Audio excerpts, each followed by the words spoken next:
here. Beautiful ladies, beautiful right? Women. And we've got people on Facebook Live. Welcome to Grit and Grace with Cheryle and Melody. Yes. Spann Cooper. We're excited to have you here, and I'm just going to go through a couple house rules, and so everyone gets a chance to jump in and talk. Sending a shout out to everybody online. Thank you for joining in. Please share. Hit the watch button and invite your girlfriends to this conversation. This is going to be exciting, yes, fun, keeping it real kind of conversation. So we don't want anyone to miss out on that. So please do that. Jump in with your comments and questions online. We are here for you. We are monitoring those questions and comments, and we will answer them. Wow, this is really great technology. So we can answer questions on this? Yes, we can answer questions. We've taken questions online, and Victoria's going to turn off the music, and so so everybody can hear us. This is all for you guys here in the room. So please jump in the questions. Let me start with a quick intro of you. So Melody Spann Cooper and I have been girlfriends for quite some time. Yes. I think since the days I worked in the Blagojevich administration. Yes. So it's been a while. And I've watched your career, and you just blossom into the boss that you are. You were already a boss when I met you. Melody is chairman and CEO of Midway Broadcasting Group. That's a company that owns 2 radio stations at least, and one is the oldest black oriented station in Chicago. Mm-hmm. Yes, it is. WVON. Yeah, very it's our historic. urban talk powerhouse here in Chicago, legendary. And then your other station is WRLL, which is a Latino station that serves in that same capacity. Both are very community-based, and we're serving 2 really great, thriving communities that make Chicago what it is. Absolutely. Right? Communities that have lots to say. Yeah. You're providing the platform. Yes. Plus, you do a lot of other events. Yeah. The other thing you may not know about Melody is that she is a fierce civic leader. You were just recently appointed to the commission on for liquor, and alcohol liquor commission at the for the state of Illinois. Yes. You're on the tourism board. Chief Chicago. You're just co-chair of the Inclusion Council for the Obama Library. Huge. That's huge. That's that always gets so much. People are like, I know. It's really a great project. Yeah, it's an exciting project. How many people on that board? On the Inclusion Council, I think it's 17 of us. Wow. On the foundation board, it's smaller. It may be 9. Right. And their role is to bankroll and find a way to bankroll this $1 billion project that's going to land on the south side of Chicago. That's exciting. Yeah, so I mean, all hands are on deck. People are excited about it. Right. Community is excited about it. And so if they run such a well-oiled machine, it's not a lot to do but brag about the fact that I'm a co-chair of the inclusion. It's one of those boards I like. That's right. You don't have to do a whole lot for it. That's impressive. So this woman you're a boss, and just to see you grow and grow and grow, it's exciting. And then the cherry on the top with this book, Girlfriend's Guide to Closing the Deal. Yes.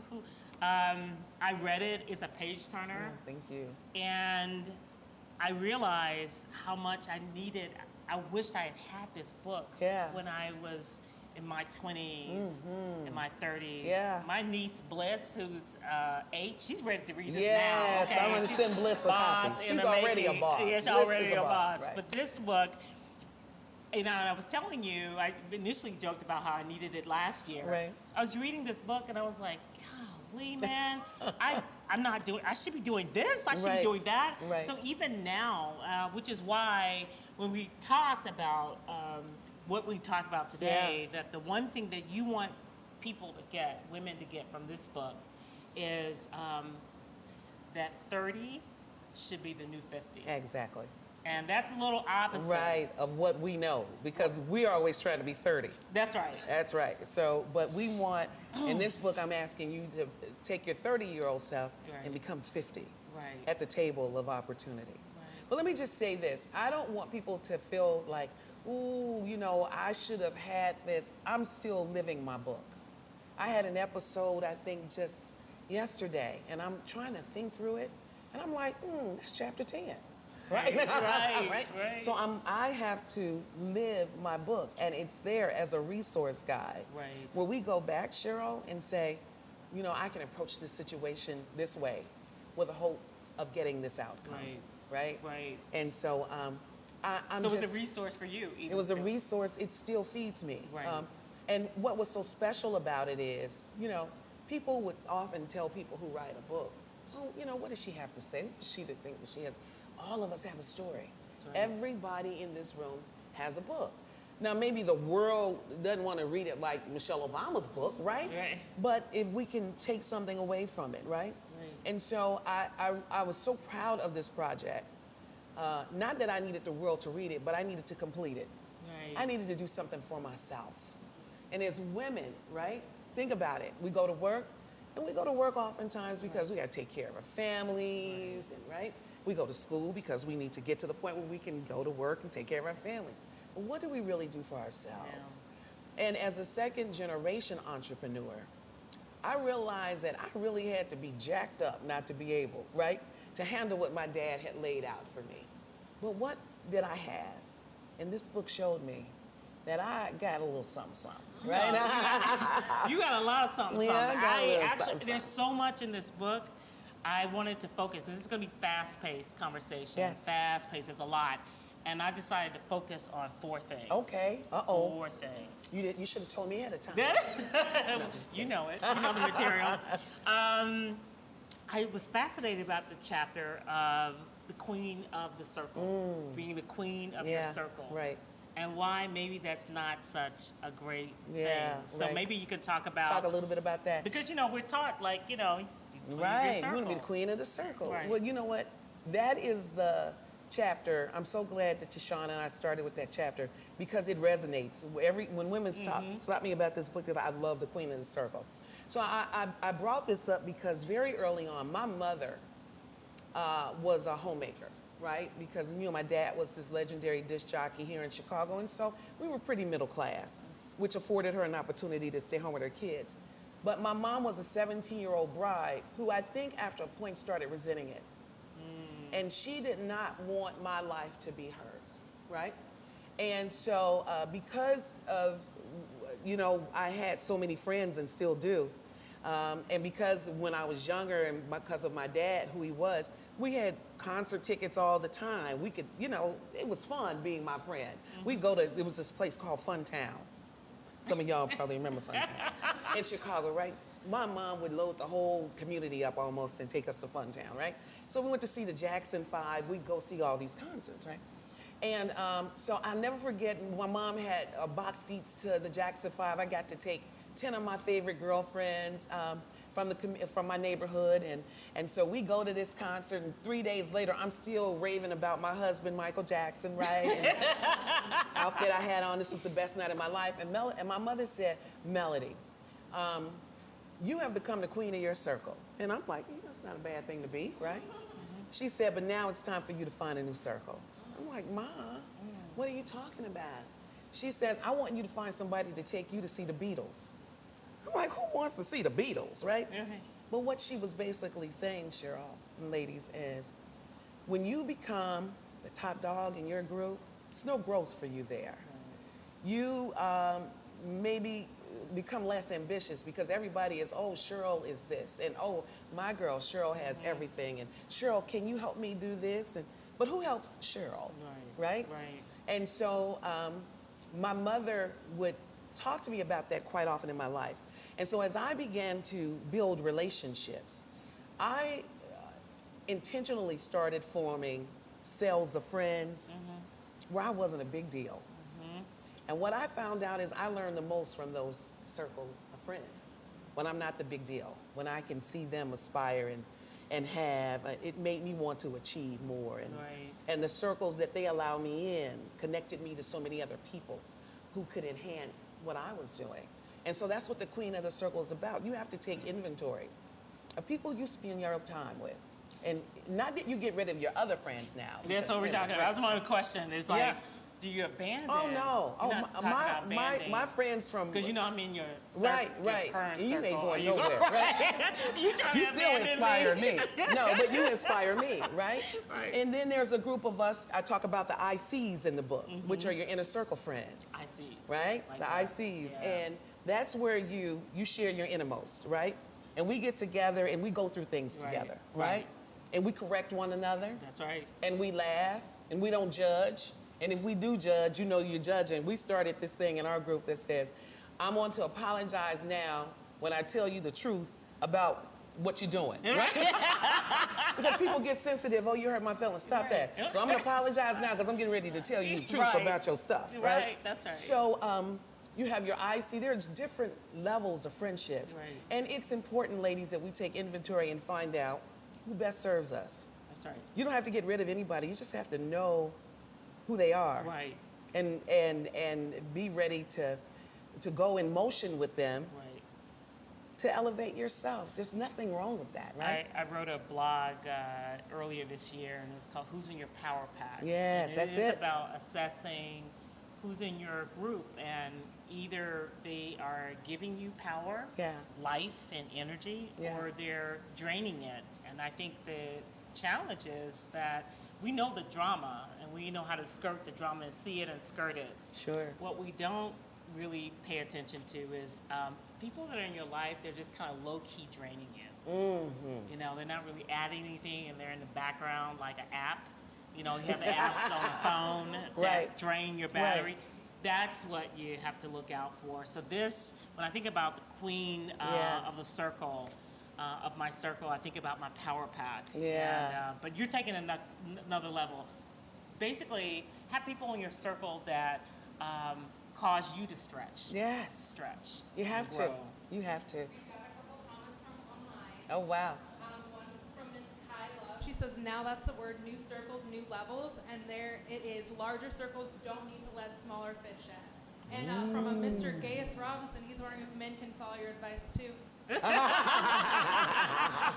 I love men are enjoying this book too, Victoria and Cheryle. They are enjoying this book. Right. As a matter of fact, I'm going to do a men's edition. I'm going to have all men in the room to talk about the girlfriend's guide to closing the deal. Can I be in that room? You can. I knew it. In that room? Okay. Sneaky in.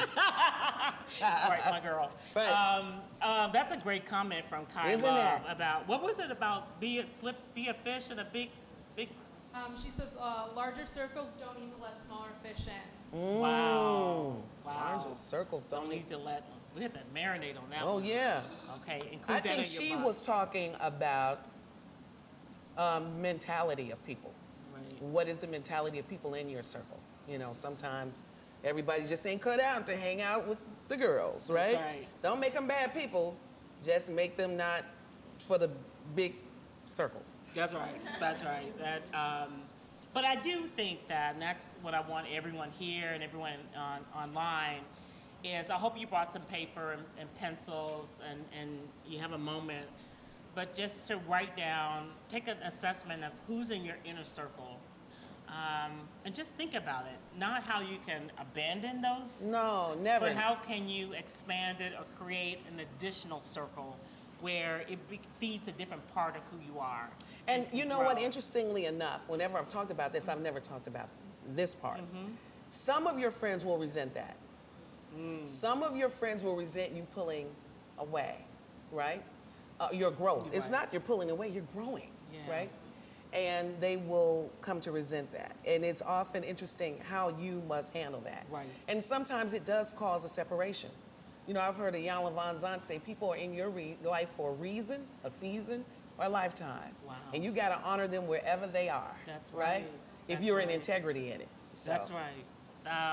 That's a good one. A reason, a season, A reason and a lifetime. I have to remember that one. There's another chapter, and I'm skipping around to your different chapters. There's no crying in business. Oh. And then when I first read it, I was like, it kind of struck me some kind of way. Right. Like, you know, what is that about? Right. But I posted this today on Facebook because it's something you included in this chapter. you said you went to see Senator Carol Moseley Braun, and on her desk was a placard. Yeah. And the quote said, 49% bitch, 51% sweetheart, don't push me. Don't push me. Right. Don't push That's me. powerful, right? So why don't you talk a little bit about, because that's a hot button, women and business and their emotions. Yes. Oh.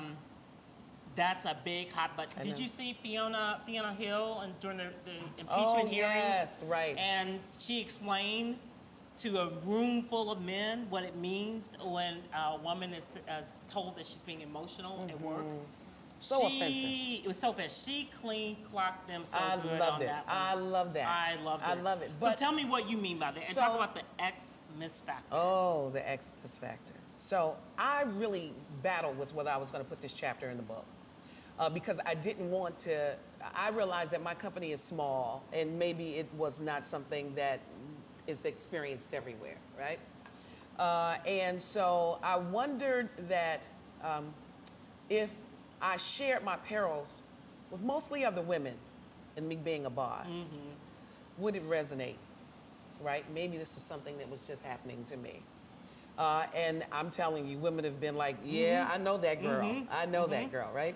And we're talking about women bosses working with women employees. Women employees. That's a situation. and- maybe you'd like to talk about this. It's a situation. But go So ahead. at some point, we start looking at each other eyeball to eyeball. Yes. Never happens with men. And I find myself having conversations all the time. This is the one that just drives me nuts. We need to talk about what? Right. I gave you an order and I just really want you to do it. What are we going to talk about? And the Xmas factor is this push and pull of an emotional tear on me as a boss, having to understand your feelings. As a woman, from woman to woman. I don't want to pay for your feelings. I Right. want you to go home to your husband and your kids and y'all deal with the feelings. Or go to your IC and you tell him, go to happy hour and talk about me. Okay. But the workplace is not, it's a place for respect, but it's not a place to deal with feelings with your boss. And one of the things that we have to understand is that we pay for service, right? And it is never that you should be respected, but you have to honor me. I mean, the conversations, Cheryle, that I have with my employees, I promise you that men general managers at other broadcasting companies are not having them. And I share in this book about the fact that the company moved last year. And we moved downtown, and for the first time, my employees were paying to park. Now watch this. Big downtown, people don't care how you get to work. They just want you to show up, right? We started a 2 to 3 week thing about parking. Well, are you going to give us a company raise so we can pay for our parking? Well, do you know where the garage is? And I'm like, so I called a colleague who runs one of the big O&Os here in Chicago. I said, you know, do you do anything? Because I started feeling like I was doing something wrong. I said, do you make accommodations for, he said, if it's some high-priced talent and they put it in the contract, but no. And I went on to tell him what I was going through. He said, I cannot believe you were going through that. So there is something about us as women where not all, but a lot of our partners or our team members expect us to understand. You understand. Or that we're supposed to have this level of familiarity or nurturing when it comes to our relationships with other employees. And I'm sick of it. And so I called it There's No Crying in Business, because you all remember the baseball movie with Tom Hanks. And they're crying because he says no crying in baseball. No crying in business, ladies. It's true. I think that dynamic that you talked about in this chapter is what I experienced, and how we as women bosses have a role in that. Yeah. Play into it. Yeah. See, the challenge is that you're a woman boss, and women employees don't typically see that as often. And particularly if you put a woman of color and women employees. And so I think on both ends, there's a sense of wanting to be familiar and accessible and touchable. And you kind of, in your book, you talk about that, being too familiar with. And I have to own that. You have to own that. that. I have set relationships with colleagues and team members that maybe I shouldn't have. But you know what? When you show up, you usually show up as yourself. And I'm a friendly person. And so how was your weekend? I shouldn't have a problem with that level of engagement, right? But I have to own that sometimes, Cheryle, we have to show up as somebody else. Right. But see, you know, you're girls until you have to be the boss, and then you're rich. And then so we have a friend, and I won't share a name, right? And I had a guy who that was working with me, and she used him, and he came back. He said, "I don't ever want to work with her again." And I said, "Well, why would you say?" He said, "Oh my God, she was terrible." I said, "What do you mean she was terrible?" "Well, you know, I tried to talk to her, and she told me I don't fraternize with the hell." Ooh. Now, sounds harsh, right? But there's no confusion there. Right. I paid you for a service, just something in her development caused her to get like that. Right. Maybe it was the Xmas factor. Right. That we become so comfortable and common with one another. That we cross a line that we wouldn't cross with anyone else. And she was not having it. Right. I'm trying to think who that is. Can't tell you now. Later. That is what I learned after the Urban League job, is that I have to be a boss first and to draw boundaries. Yeah. Because it gets confusing. Yeah. For both parties. Yeah. And then, but I must say, there are employees, there are people who I work with that know the difference. And I'm telling you, know when it became even more evident? When I began to get older. It's amazing because I talk about this in the book. So I was mentored by a man who was 50 years my senior. And when he made me put me in management, it wasn't my dad, it was actually, you'll read the book. But anyway, he said, "I want them to call you Miss Spann."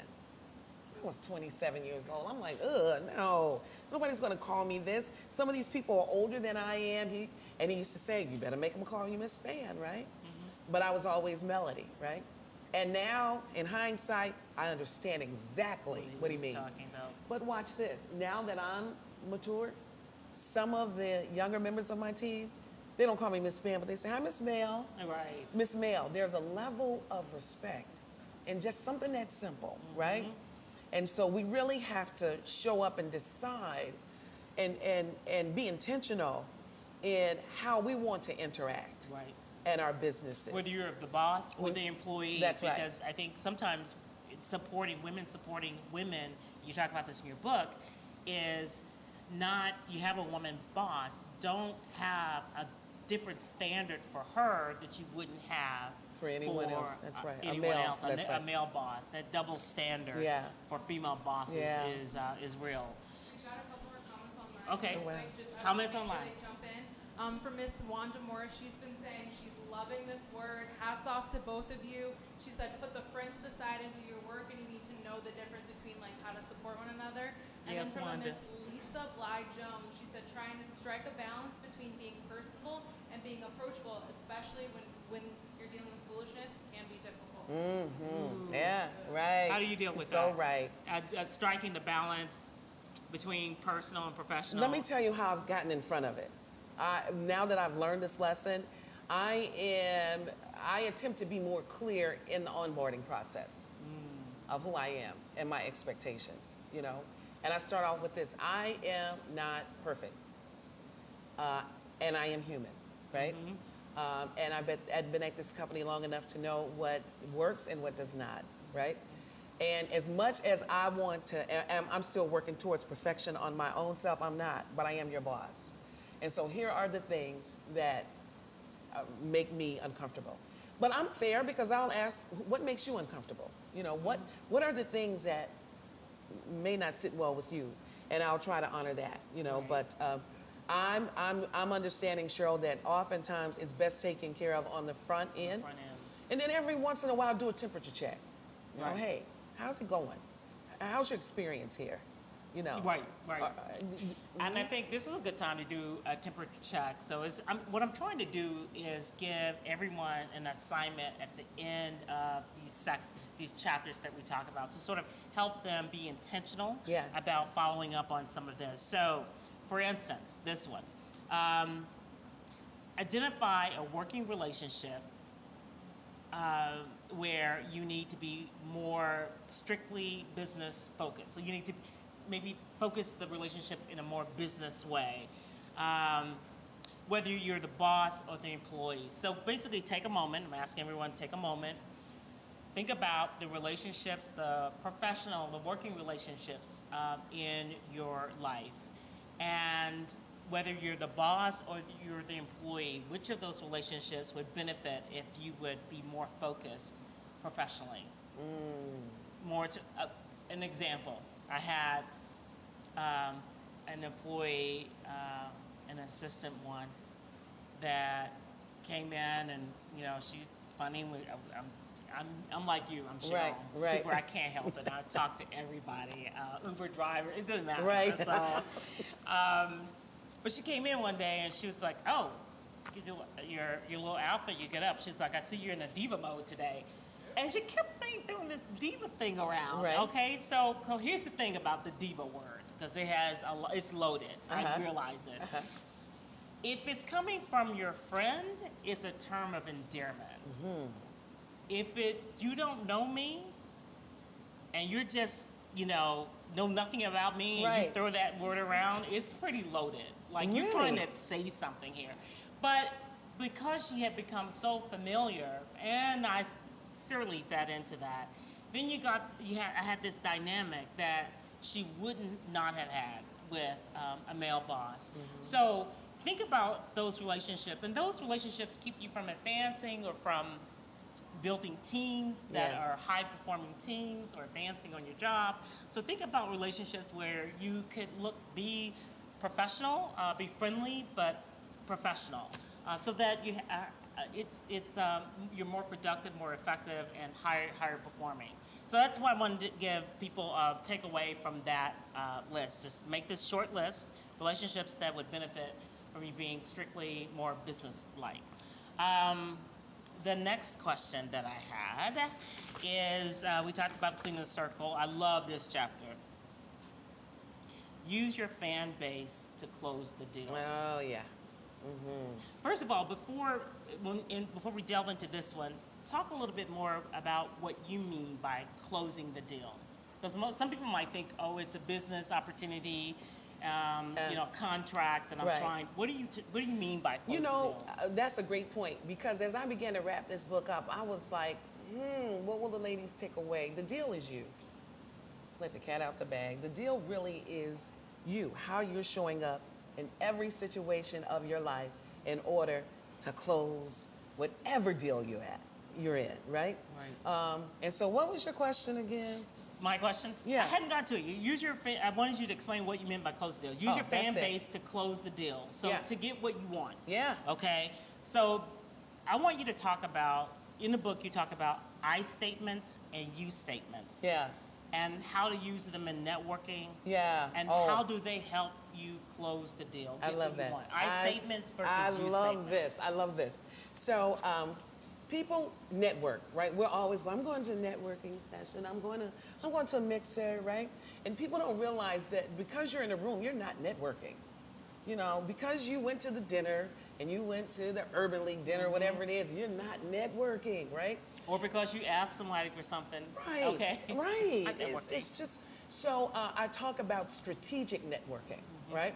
And I talk about, especially as I began to, get more involved, my time just became less. I had to decide what I wanted to spend my time doing. And so I started picking those things that I would go to with one intention, that somebody was going to be in the room that could help move the needle for me in business. And I would make sure that this person was coming. I'd be like, oh, she'll be there. I'm going to this. And Oftentimes, I would not know the person. I knew they had power, but I didn't know them personally.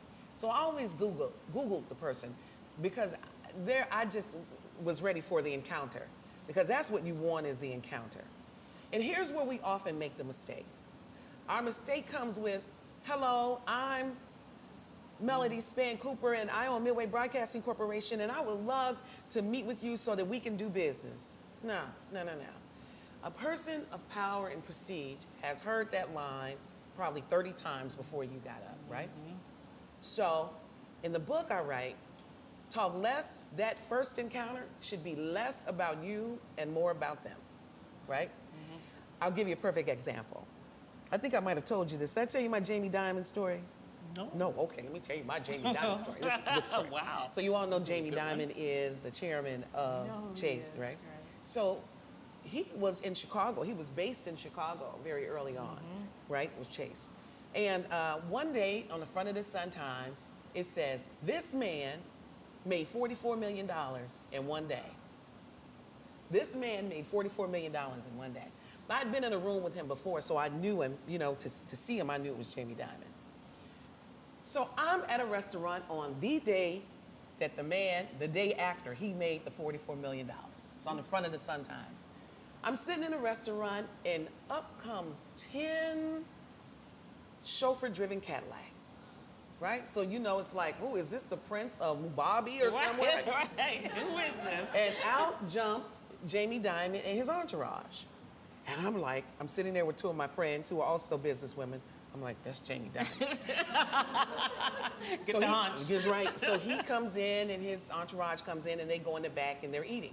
They're in a private room. So I'm like, I'm just going to sit here until Mr. Dimon comes from the back. Ordered some more champagne and I just sat right there. So a couple of hours later, a couple of bottles of champagne later, out comes Mr. Dimon and his crew. So I look up and I said, Jamie. Ooh. That's pretty bold, right? I know it was bold. But let me tell you what I knew about him from when I met him the first time. Right. He's casual. He's not this stuffy kind of banker. He could be really cool. I said, Jamie. He looked. I said, come here. He came, right? So my friends at the table are like, oh my God. They immediately go to pitching. Hi, Mr. Dimon. I have this newspaper, and I would love to talk to the other one. Mr. Dimon, I have a scholarship. I would love to. I said, Jamie, I want you to teach me how to make $44 million in one day. And you know what he said? Call me tomorrow. Wow. Right? I did not call him. But listen, he would have remembered me. Right. Right? So you want to make that encounter something that pushes a button for them. Right. You'll have plenty enough time for them to find out who you are if you're granted that second encounter. Right. But if you are just on who you are and what you have to offer, not much benefit. That's right. That's right. I think you said it so beautifully in this book, but that's the advice I give people who are networking that want to, will you be my mentor? And that's another like, bad question to ask. Will you be my mentor? Talk to them about that. Right. Will you be my mentor? Bad question to ask because this person that you're wanting to mentor you already has like a gazillion people asking the same question. The question ought to be, matter of fact, not even a question. The statement ought to be, so-and-so person, I love your work. I see what you do. I'd love to help you. Here's some of my ideas I have to help you. That is how you become a mentor or mentee to a mentor. Right. You go in, same concept. Yeah. You go in helping them. You know what they do, and you figure out a way to provide value. Now, once you get in there, they're going to mentor the heck out of you. Yeah. But it's both ways. It's a two-way street. It's called enrollment. That's what it really is. Enrollment. You like that? I like it's enrollment. That. It is. You know, what is in it for me? There's got to be a benefit. Right. After I've got 30 other mentors, why do I need you in my life? Right. And you brought the value right there. Right. And that's like, wow. And I'm going to tell you something. That is really, I mean, that's profound, Cheryle. Because in this day and age when life goes like this and changes and evolution and technology, you need young people around you. Yes. You want them around you. You understand? And so that is a great way, especially if you're 30-something, 30-something. 20-something. Go in. Understand. Bring the value. Bring the value. Yeah. Bring the value. I'm learning something new every day Bring from young the value. people. I really know. am. I've got one, Victoria. She's Yes. here somewhere. So, the other thing you talk about in this chapter that I love, use your fan base to close the deal, Yeah. is, and this was profound, and the story behind it, moving. Presidents talk to presidents. Presidents talk Yes. to presidents. Yes. Y'all hear me when I say Right. that? We talked about that tonight with Yes. you, right? I know. That's why I say I'm reading this book. She says Remember for that? 30 Talked people. about that some tonight, young didn't we? people. It's for 55-year-old people with the name Cheryle That'll be in the book. Robinson That's Jackson. right. That's right. Presidents talk But talk about that. Yeah, so I talked about my dad being such an incredible spirit in the world. My dad came from the South, so he did not seem like a very educated man because he had a Southern twang. He never tried to fix his vocabulary for anybody. He was deeply rooted in who he was. But that was his charm. That was also part of his charm. And so when I went away to school in Chicago, I went to Loyola University, and as a freshman, because I've been working at the station since I was 15, so I would work 3 days and have to drive from 6400 North all the way to Kedzie. And so I had a car. And as a freshman back then on campus, you weren't supposed to park in the preferred parking lot.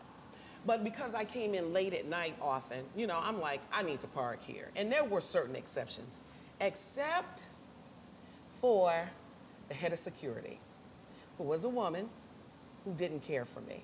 She's an African-American woman. And I don't know what I did. I was my same charming self. But she just didn't like me, right? And everybody's not gonna like you, and that's okay. And so, you know, no matter how I tried to, you know, I come in late, I'm afraid to park off site, I need to be close. No. So we go back and forth till one day she got my car towed, right? So I come downstairs and my car's towed. So now I am furious, and I've been telling my dad about this all along. So I'm like, Dad, this is it, it's on. You know, me and this lady, it's about to go down, right? And so you better get involved in this. And he's looking at me, and I'm going on and on, you know, like we can do. And so he's looking at me, and he said, baby, he said, that woman is a pencil pusher. I'm like, what does he mean, a pencil pusher? He said the most power she has is in that pencil she's pushing. So her ultimate power against you was to get your car towed. She said, but you're not looking eyeball to eyeball at this woman. I said, what do you mean? He said, give me the number to that man I send all my money to every semester. He called the president of the university, right? And told them, you know, my baby comes in late at night, and I really want you to take good care of her. I sent her up there, you know, I need you to help me protect her. Got the best parking space in the house, right? The moral of the story is, and what he taught me was presidents talk to presidents, is that you don't have to spend a lot of time fighting. Sometimes we're fighting people, you don't, but he was so generous. He said, you don't know what that woman deals with every day when she goes home. Maybe she has a man that beats her. I don't know. You know, this is how he would explain. Right. He said, so what I want you to do is show up with grace. That's right. You be kind. You don't have to, she has no power to impact you. So powerful, Cheryle. Right. Yeah. Sometimes we're giving people more power than they deserve. Than they deserve. You know? You have to level up. You got to go up to 33,000 feet and say, okay, see you later. Right. All right, girl, you keep doing that thing. I see you. You take care now. Anything I can do to help you? That's right. That's right. it. That's right. There's another story I want you to tell in this piece. I just need to find out what time it is. How much time do we have? 15 Ooh, minutes. Jesus. Wow. Okay, we gotta keep moving. Okay. All right. But there was this. Read the book. Get the book. Get the book. There's a this story in book. there where she's so transparent about. About which one? It was the recession and your business. That's the story I thought you were gonna tell. Yeah. How to use your fan base. Okay, tell it anyway. Okay. Be quick though. I'm fine to 'cause, you tell know, this. these people So in got this, folks- so things to go. here's what's important to know. In despair, you can shut down. You will go silent. You don't want anybody to know the depths of how low it can really be. So imagine me on the verge of losing my business, right, in this recession, and not being able to tell anybody. I didn't know. Well, So two things here. And I'm the IC. I know, we're close, okay. right? I'm the IC. One of the things that I learned is that I try not to burden my friends because in our circle, in our IC, I'm the only one that, well now Camille, but I'm the only one that owns a business. And so a lot of times you all are sharing, not that you all don't have, right? And so I'm like, why do I burden this? They're gonna start worrying and then they're gonna be calling and it's gonna add to it. And so I don't feel that it's fair for me to put that burden on you all often. If it was something I was going through personal but business, right? And But so you know, you gotta let us give the answer. You gotta ask. yeah, right. And then I'd be like, what is she talking about? Right? What she know about You that? gotta at least ask. Right, okay. right. But what I learned is sometimes you don't need to solve the problem. Right. Sometimes you just Need need to pray. Sometimes you just need to say, girl, I get it. You know, so that's what the IC does. Right. And I was not right because you share, you know, everybody else shares. And so I learned a lot in that. But in this point of me, so I had two great things happen to me. I got a new radio station and a new building at the same time. I was 38 years old. I bought this 54,000 square foot building. I'm like, I'm gonna do TV here, I'm gonna do radio. And I mean, I was invincible. I thought it was nothing I could not do. Like I could buy the NEMA. Right? That's how I was feeling because I'd never failed. I just had never failed at anything. And so I've got all of this wonderful growth and all of this debt, right? And the world collapsed. And the world collapsed. And it was nothing I could do about it, but for I had a $3 million debt on a building, and the bankers could care less about the recession. They just wanted to get paid. And I don't know if any of you have ever gone through a foreclosure or a pre-foreclosure, but they are ruthless. I mean, and so I was every Monday, I call them the torture sessions. They were calling and talking about they were going to take my homes and they were going to, it was terrible. And they were going to take the stations. And I mean, it was terrible. And I'm holding all of this in and I'm going through the process and I'm trying to figure it out. And then I asked the guy who was one of the torture guys, because when I tell you to go 33,000 feet, never let people see you sweat. You don't ever have to give back to people what they're giving to you, right? And so while he was doing all this, I never made him an enemy. I never hung up the phone on him. So I asked him one time, I said, you know what? You think you could take me to see the president of the bank? He was like, what? It's like, yeah. He didn't care. He was like, yeah, girl, anything to make you think that I am going along, because nothing's going to happen here. He takes me to see the president of the bank. And I sat down with him and actually talking about networks. And your fan base. Yeah, and your fan base. But I knew the president of the bank from a board that I was on. And we began to talk. And I began to share with him that, you know, I was the second generation owner of this company, and that, you know, my dad had given me this responsibility and I was growing and I failed. And I don't want to, I don't want to do this in a way that's going to hurt the company or hurt the community. And he began to talk about business and that he'd had some failures in life, right? And so he said, do you know a gentleman that we both know? I won't mention his name. I said, yeah. He said, well, I'm mentoring him and I want you to get together and work it out. Well, watch this, my fan base. So it was a friend of mine and we got through going through the channels. Long and short, never went to foreclosure. I ended up just giving them back the keys and being able to stay in the building until which time the bank could sell the building and then I could move. The bank gave me back everything. Everything that I had signed away for these loans, they removed everything, right? Now, I talk about this, ultimately, I understood what was happening. It was less about the banker and the president and my friend. This was God. This was paying it forward. I'm a spiritual person, so I know what it was. But to walk away from that, right? And then to come a year or two later and say, I'm so glad I went through it. This is the sick part about it. Because I became a better person. I became less attached to things. And understanding, I'm gonna go as far as I can go with this, and then I'm done. Because I know tomorrow I will be okay. Because there was many days when I went through that, Cheryle, I didn't think that I would be okay.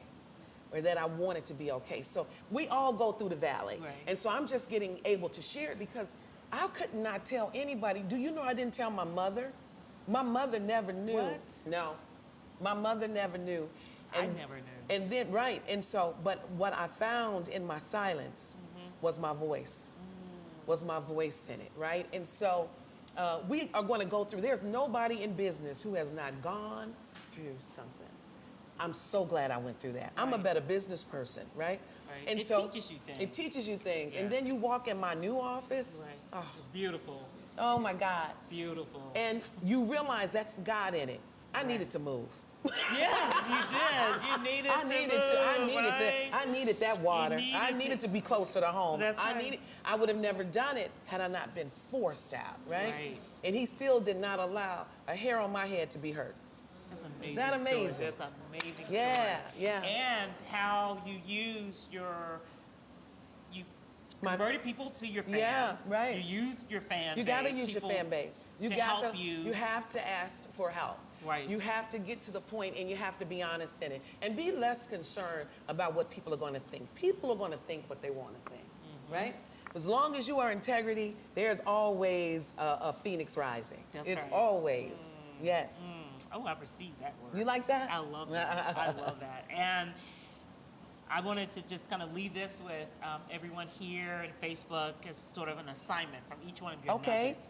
This assignment is identify an opportunity and a person or individual that's key to tapping that opportunity, that you need to get that opportunity.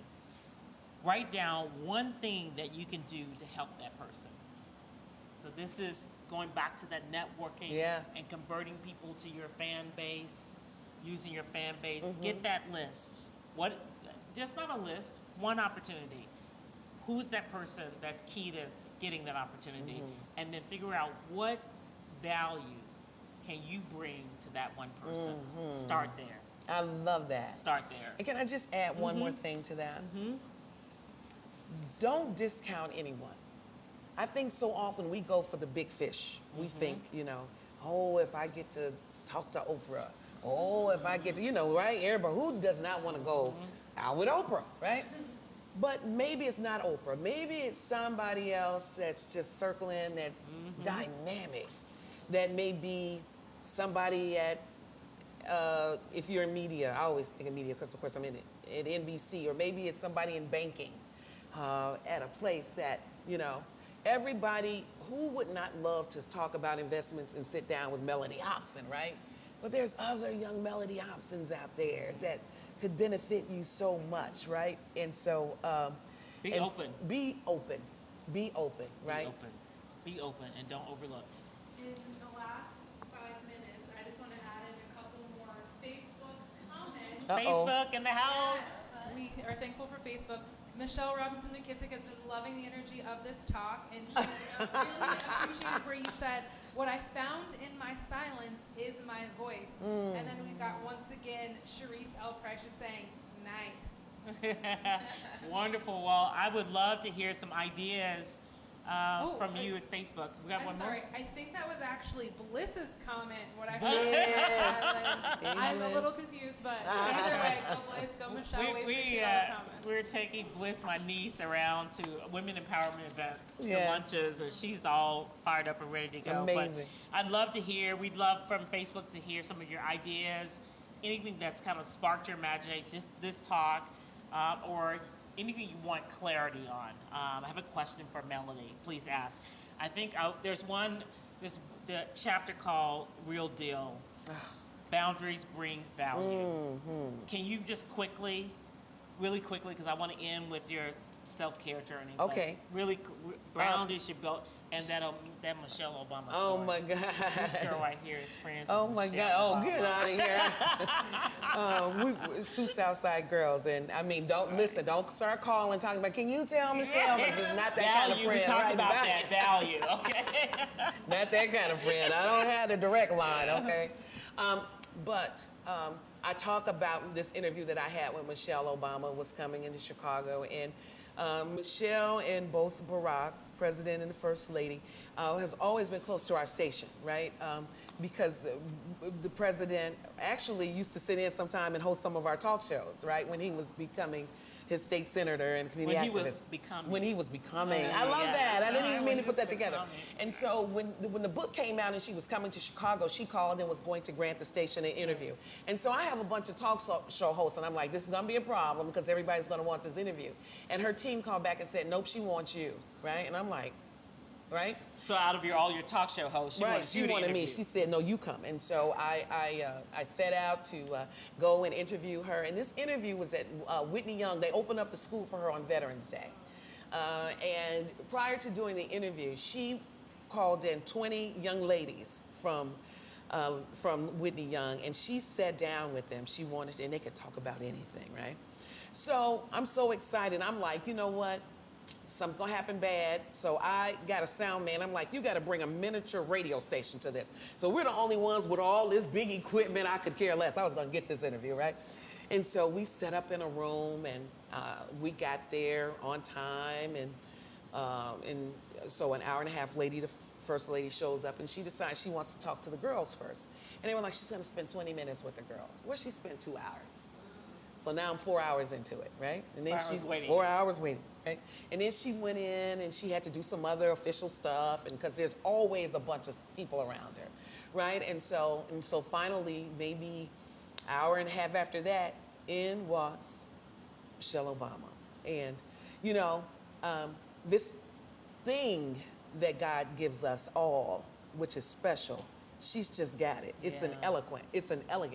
Right. It's a down-to-earth elegance that nothing she can do about it. She's just born with it. But Michelle's still Southside, right? And so we sat down and had a wonderful interview.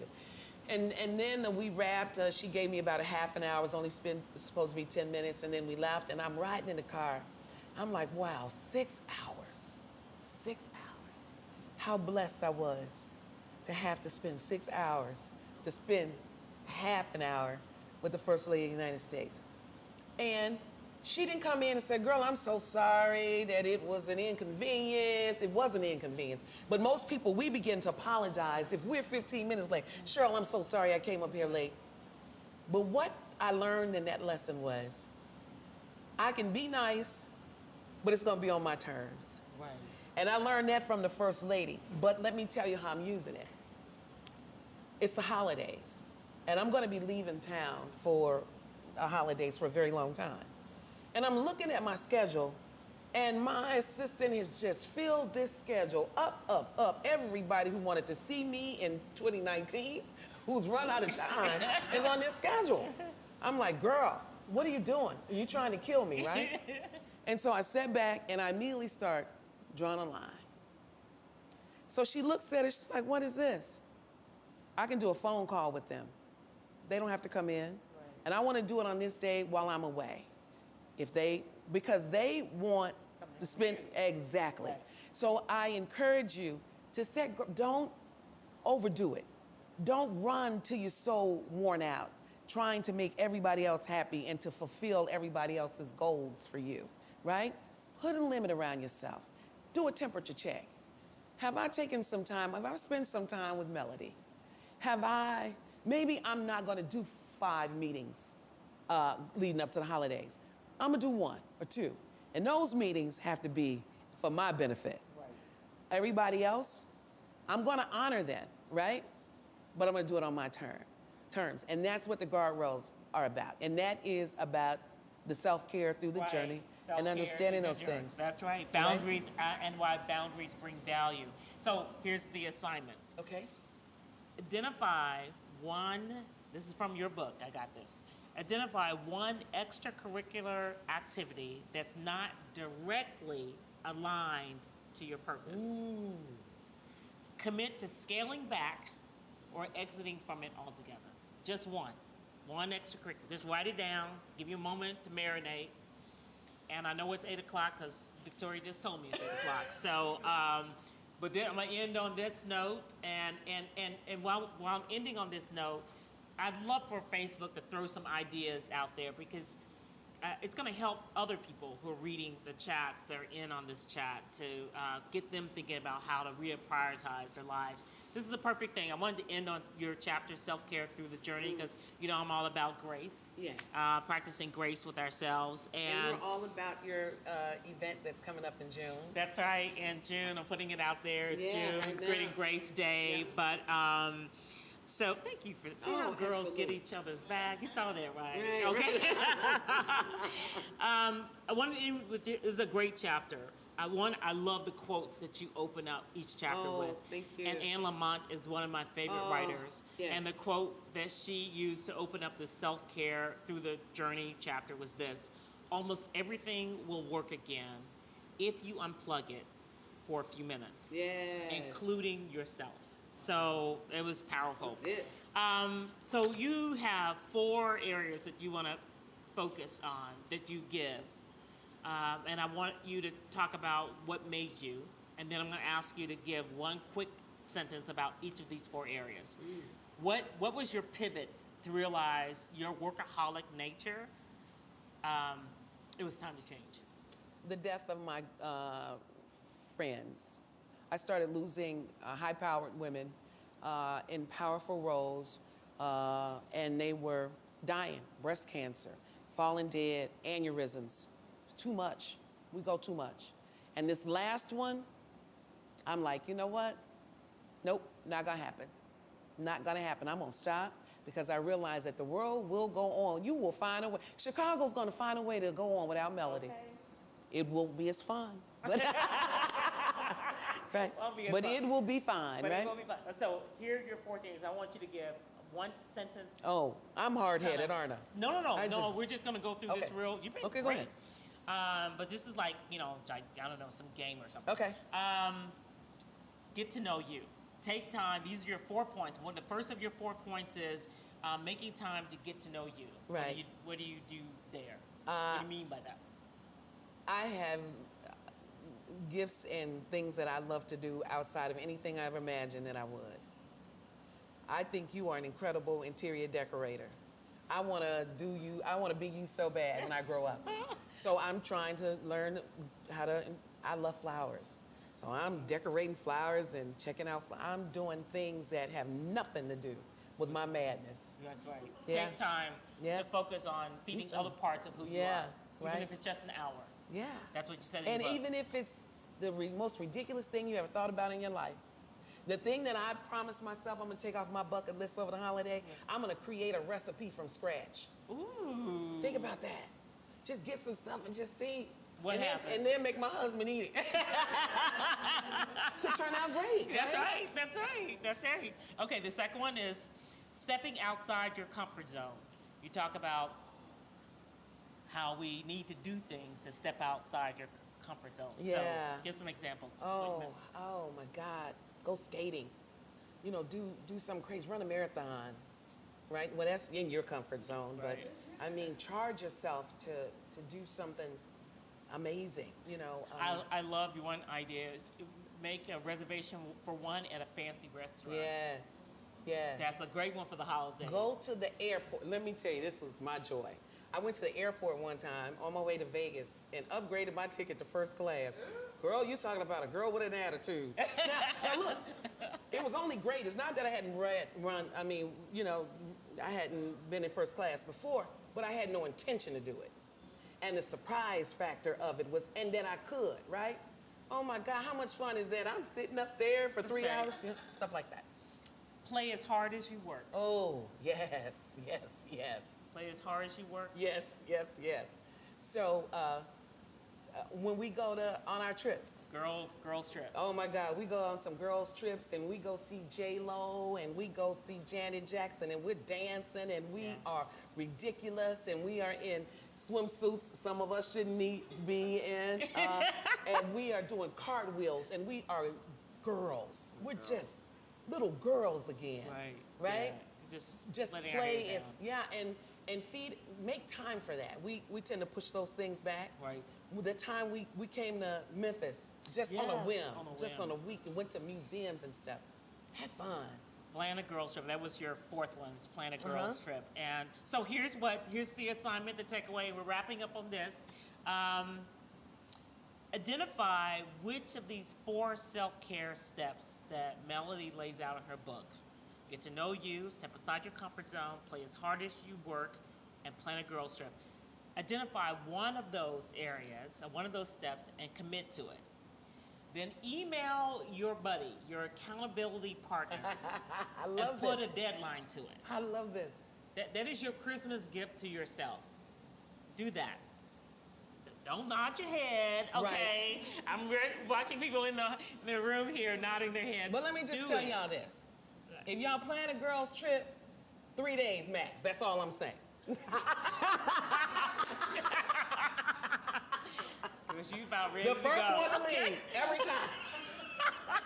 She's the first one to leave every time. Oh, yeah, it's not enough time, bro. I just have You got me. What I know. You got me. You got me. So, this has been amazing. It's been amazing. This was so much fun. Yeah, this has been a thank you so much. No, thank you. Thank you so much. Thank you so much.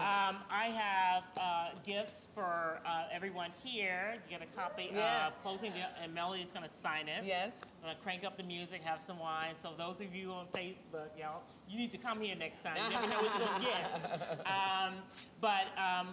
For those who are online watching, this is a great gift for yourself and for your girlfriends. So please, Amazon.com. Yeah. We want to make this woman right here, this diva, a New York bestseller author. Yes. So let's get online. I believe that. Snap. Let's Yes. get online and get this going. So thank you so much for thank you. wisdom. For being my friend. Thank you for sharing your Thank you platform for with being me. so honest. So honest. I was so close to you and didn't know Yeah. about some of these things. Yeah. So thank you so much. And stay tuned for January. We're going to be talking about business. February, we're going to be talking about love. Okay. And March, we're going to be talking about power. So I'm excited. I'm excited. All right. Thanks so much. Take care, everybody. Bye. Thank you. And thank you, guys. So eat up. We got books for you. Where do you want to sign?